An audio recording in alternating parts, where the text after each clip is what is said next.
Сәлеметсіңдер ме, оқушылар? Бүгінгі сабақтың тақырыбы қожа әдепті бала. Өткен тақырыптағы жаңа сөздерді қайталап алайық.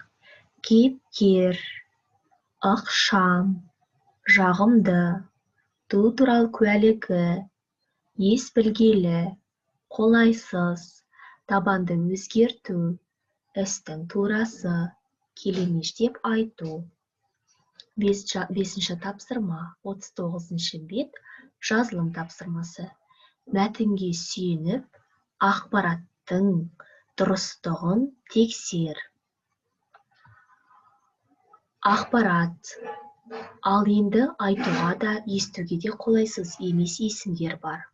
Дұрыс емес. Адамның атының сүйкімді болуы да зор бақыт па деймін. Дұрыс емес. Біз бір класста 4 қожа бармыз. Дұрыс емес. Оқушылар екеумізді шатастырып алмасы үшін өңімізге қарап, мені сары қожа, оны қара қожа деп айтады. Дұрыс емес. Бірақ жүре бара құлағым үйреніп дағдыланып кеттім. Дұрыс емес. Қара қожа дегендерге әу деп жалт қарамайтын болдым.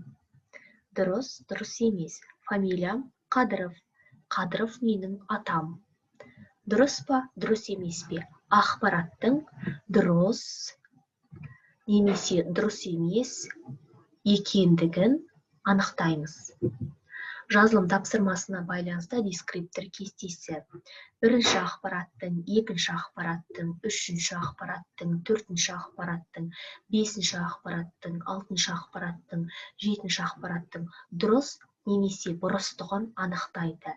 Әр дұрыс жауапқа 1 ұпайдан берілетін болады.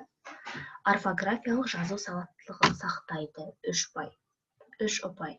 Осымен сабақ аяқталды. Сау болыңдар, оқушылар.